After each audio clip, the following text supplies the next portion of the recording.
Captain ready? Let's bring him on. I think he is. Yeah, he's giving us the thumbs up in the back. What's up, Cap? How you doing, buddy? Hey, man. What's going on, boys? Kyle, I'm surprised to see you. I thought Hugh Douglas would have beaten the shit out of you by now. I know, man. I listen. Like next time I see him, I gotta call him Turbo Bird. I got to. Like he called me out that I won't say it to his face. I'll say, listen, Hugh, you got to do what you got to do. But you called me out. I don't want to look like a pussy.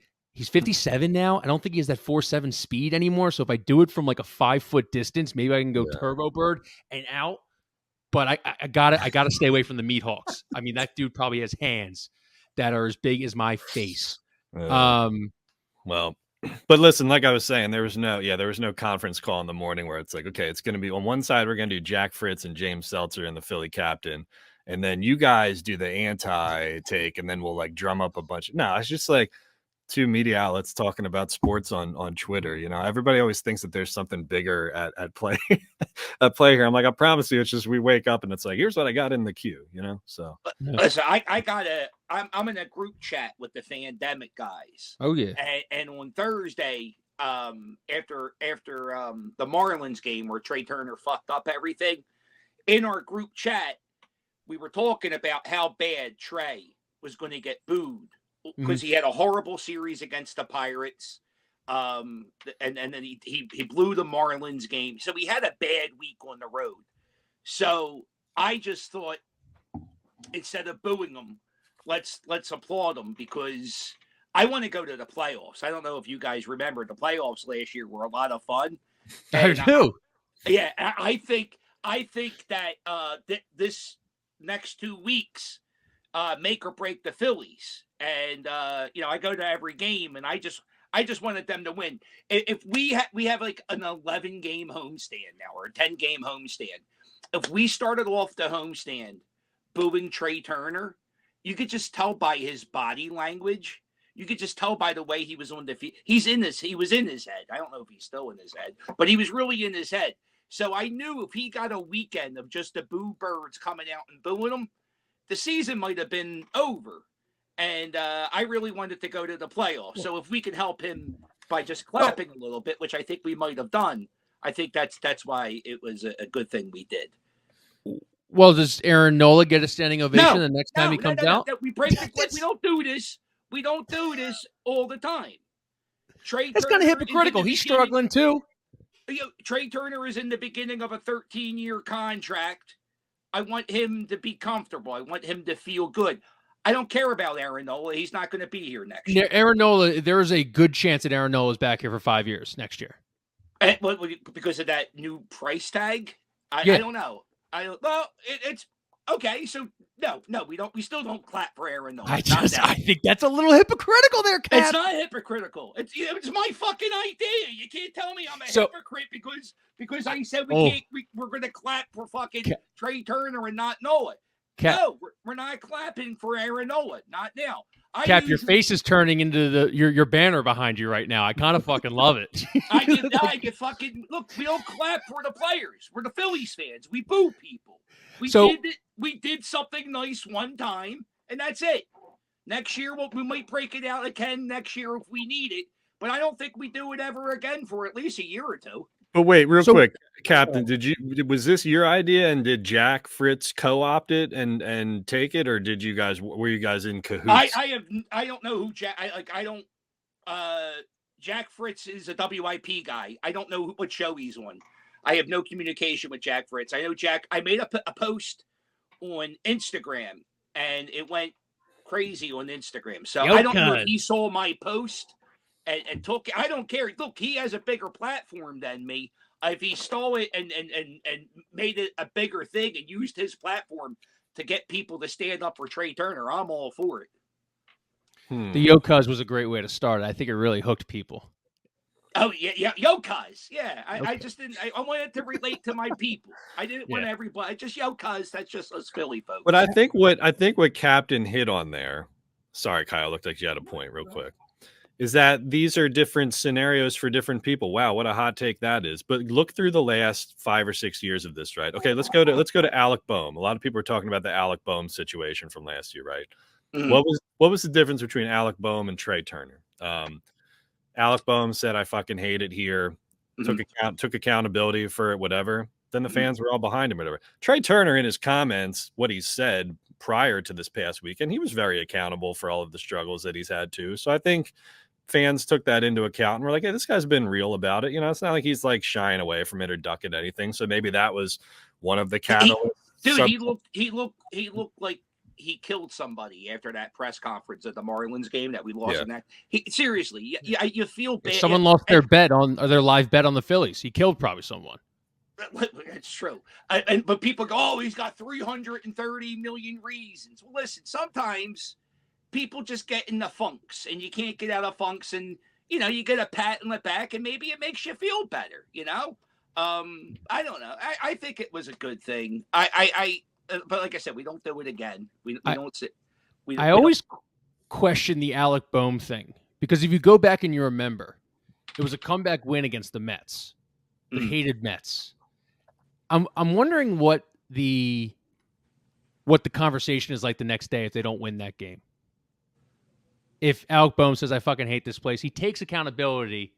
But if I remember correctly, they came back by like 3 or 4 runs to the Mets. They were getting crushed at one point. I wonder how much the talking heads are very positive about Alec Boehm's comments if they lose to the Mets in a season that like we're still waiting to get to the playoffs for the first time in 11 years. I don't know. Cap. Well, here's the other thing too. It's like, isn't that the perfect example? Everybody thinks it's so complicated to play in Philadelphia. It could not be any less complicated. All you need to do is play hard and show accountability, and the fans have your back. I mean, that's what Alec Boehm showed. I mean, Tobias Harris said, "Don't fucking clap," and then he came back afterwards and said, "Look, it's not a big deal. Nobody died. I just got booed." And then he played pretty well for the rest of the season. Not like a $37 million player, but like a $15 million kind of player. But it's like, it's like the most linear thing on the planet. Oftentimes too, and fans were pointing this out over the past weekend, like a lot of times the booing happens when you sense people aren't giving their all, or they're dogging it, or they're not playing up to the level of their abilities. I think Trey Turner was certainly trying. It wasn't like he was like trotting to first base, I mean, so fans can sniff out there is some nuance to draw there between guys who were just half-assing it versus like, hey, he's trying, he's just really struggling here. But again, it just goes back to what Captain was saying, where it's not, it's not one size fits all. Like in this case, the Trey Turner thing makes sense. Aaron Nola, maybe it doesn't make sense. Cap, how much credit do you give yourself for the Trey Turner home run? Oh, I give myself 0 credit. I wasn't even at that game. I was watching professional wrestling. So, I give myself 0 credit. I give Trey Turner all the credit, right? That's what we clap for, to make him better. So let's give the man all the credit. I don't get any credit. So the same night that Trey Turner gets the ovation, Kyle Schwarber gets booed. Kyle Schwarber goes out, hits a home run, has 3 hits, player of the game on Sunday. Do you think they're mutually exclusive? Do you think other guys are operating differently? Do you think we, maybe are a little too hard on Kyle Schwarber, your buddy that you talked to yesterday? Yeah, first of all, who would boo Kyle Schwarber? I don't remember. There were boos Friday. There were some boos. I didn't hear. I'm up in 301 where we're cheering and applauding the players. I don't. No, I didn't hear many boos for Schwarber. Sometimes I know when Castellanos swings at that first pitch slider, going and he swings and he misses. You want to boo him because he does it all the fucking time, especially since the All-Star break. You could boo him. It doesn't do good. It doesn't do good when we're on this playoff push and we're so close to dude. I think if things go well this month, we might be able to catch up to the Braves. Is anybody else saying this? We're only like 9 games. It's not that hard. They're on a 3-game losing streak. They're kind of banged up a little bit. Strider's like striking everybody out, but he doesn't have a great ERA. The bats are kind of going a little cold. They just lost to the Pirates last night. Well, we lost the whole series to the Pirates, so it's like I know. Yeah, you lose to bad teams. That's the thing with baseball. Every team loses about half of the games. So hey, we've seen crazier things happen. We came back to the Mets in 2007. And that month was a good comeback. That was a fun time. That was a good time. I really enjoyed that. I would like that to happen again. And after this broadcast is over, I'm done with the Trey Turner stuff. I'm going back to being the Trey Turner guy. So like, I do believe are you doing the stock thing? Are you going back to the imaginary? I don't know if my stock bit. I think my stock bit might be played out. But I think also people were so crazy on Friday that they almost turned me anti Trey Turner. Like I found myself rooting against him because I was just hearing it from such a one-sided argument that I was like, what am I doing? Why do I care what, Who are you listening? Are you listening to the people in the comments? I mean, I usually don't listen to the people in the comments, Kyle. Usually I'm good. Usually I'm good. Off. So what? You got Hugh Douglas yelling at you. Stop being a pussy. You got a former NFL player mad at you. That is true. 12-year-old Kyle is kind of like, would be like, what the hell is your life right now? Are you like in the WWE? Former Eagles trying to fight you. There's another question I had, but I lost it. What, Kev, do you have anything on this?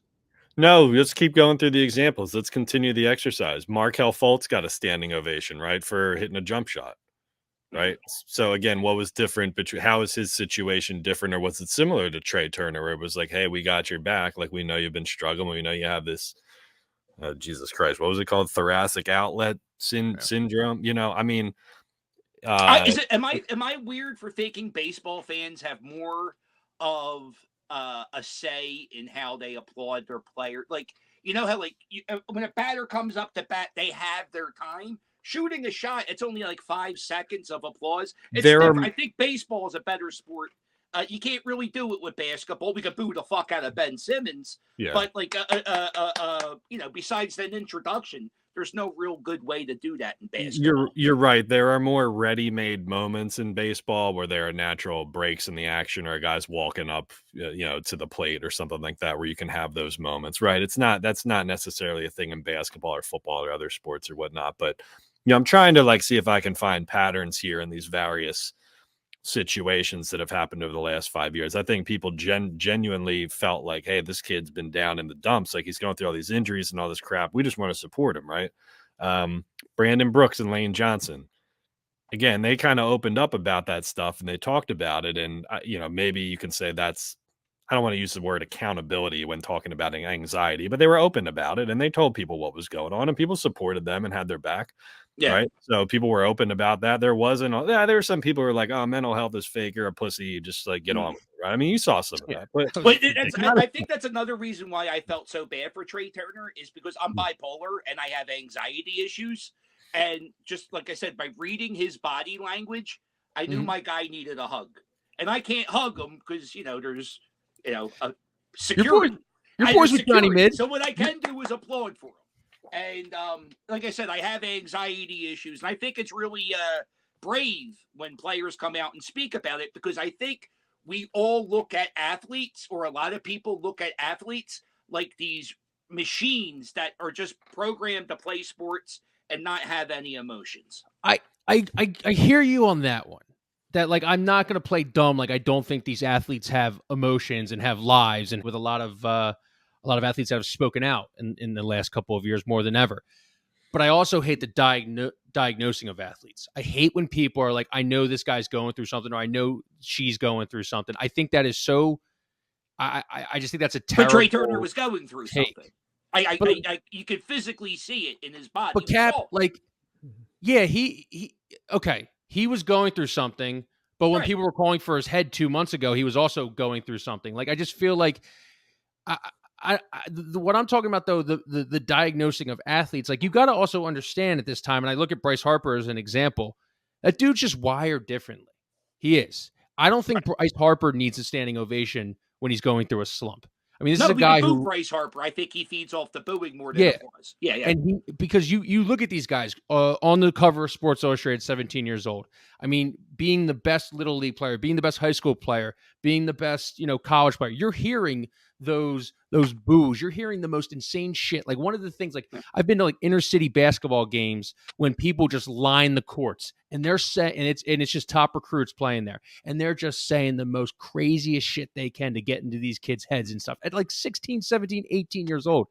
So that's why, like, I don't love the diagnosing of athletes, because I'm not saying it's right or wrong what they've been through, but they've been through it, and they're wired differently. And a lot of these guys don't get to the show or don't get to the NBA unless they are wired that kind of way. Well, I think also what you're saying, Kyle, too, is like with the advent of not the advent's not the right word, but with the general more acceptance of mental health and taking a topic that was once taboo and kind of opening it up a little bit.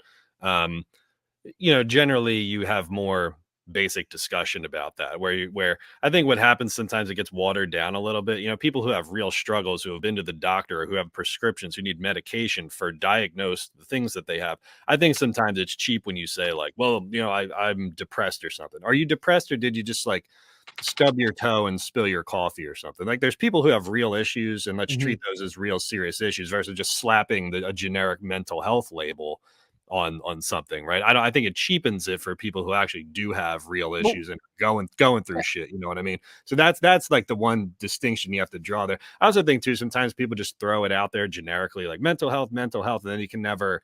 It puts up like this facade, like this Trump wall. card. You Well, win.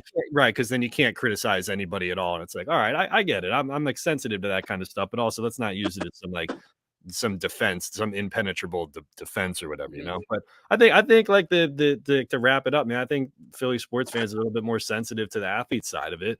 And I think that's good. I'm not anti-booing. I think booing can help sometimes, can work sometimes, because fans don't really have any other way to communicate with players anyway. Booing is just a way of saying generally, like, I know you can play better, or you should play better, or whatever. Where I would draw the line is these assholes like sliding into DMs and stuff like that and saying vile shit and like, getting going after him personally, or yelling at the family. The stuff with Castellanos' family last year, for example, like that's crossing the line, So I don't know. I think like fans are just more. I think we've done a better job, everybody, of kind of like showing that Philly fans aren't what people think they are. But it's we're never ever going to change the national perspective that we're scumbags. We're never going to do that.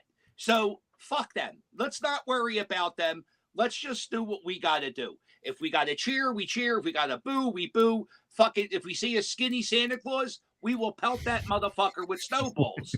and Kyle, that wasn't 50 years ago. That was fucking 60 years ago. My grandfather went to that game in 1968. He's been dead for 20 years, and they're still talking about people throwing snowballs. Yeah. It's just we fuck the national media and what they got to say about us. I only listen to one news source in Philadelphia, and that's Crossing Broad. Wow, thank you for the plug there, Captain. Your check's in the mail. I appreciate it. Most trusted outlet. Yeah. Hey, real quick, can I tell you guys something? Starting August 11th, my friends, the Fandemic crew, have their own beer going into Citizens Bank Park. August 11th, you can buy Fandemic Brew beer inside the ballpark. Beer made by the fans, for the fans, in the stands. There's a whole thing. Whatever. I don't get any money for it. I'm just really excited that I might be able to get a free beer at the ballpark. That's exciting. Tell them to message me if they got details on it. Absolutely, I will. Yeah, I will.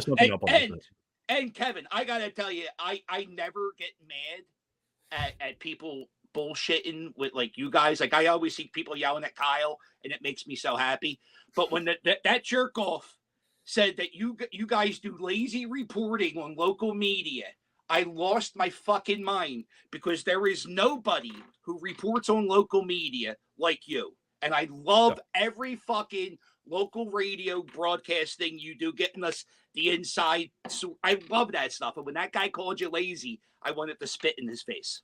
Yeah, I appreciate that. And also too, we're the only ones doing anything like that. I'm just surprised that nobody really does the media reporting anymore. I mean, like, I think the Inquirer used to have like Stu Bykowski. Stu doing it. Well, we see how his departure from the Inquirer went. What happened with Stu Bykowski? I don't even know. Did you miss that whole thing? No, they went to his going away party turned into like a yelling match, and then he filed a lawsuit against Inga Saffron for disparaging him by insinuating that he liked child prostitutes in Thailand. I'll send you the article. That's just some office talk. That's nothing to be upset about. Cap, you gotta go in the archives. Just search Stu Bykowski, Crossing Broad. We'll make your afternoon while you're waiting for the Phillies to start at 4 Again, local broadcasting reported on by Kevin. I absolutely love it. You said the Inquirer used to have a person who would be like, you would do stories about like, hey, Susan Barnett is leaving Channel 3 or something, you know. But they don't even have, they don't even have that. Not even like transactional stuff, you know. Like Cecily Tynan went on Twitter and told Howard Eskin to stop talking about meteorology, right? They don't even do like that kind of stuff anymore. So I don't know. It's interesting. Rob, well, that's good. Their non-reporting gives you stuff to report on, and you're the only source to go to. Well, I appreciate the kind words, man, for sure. Yeah. Kat, before we let you go, I was watching your video yesterday of you heckling the Nationals players, saying that they were lucky that the game was canceled. Yeah. You ever think the interpreters have to tell the Spanish guys what the crazy guy is saying behind the fence? They probably say, no, I never really thought about it. Well, that's good. That's what he should do. He should have to interpret. I didn't like I say anything horrible. I just said you're lucky it got rained out. I mean, it's a good bit. I've seen you do it before, and I hope you continue it. It helps.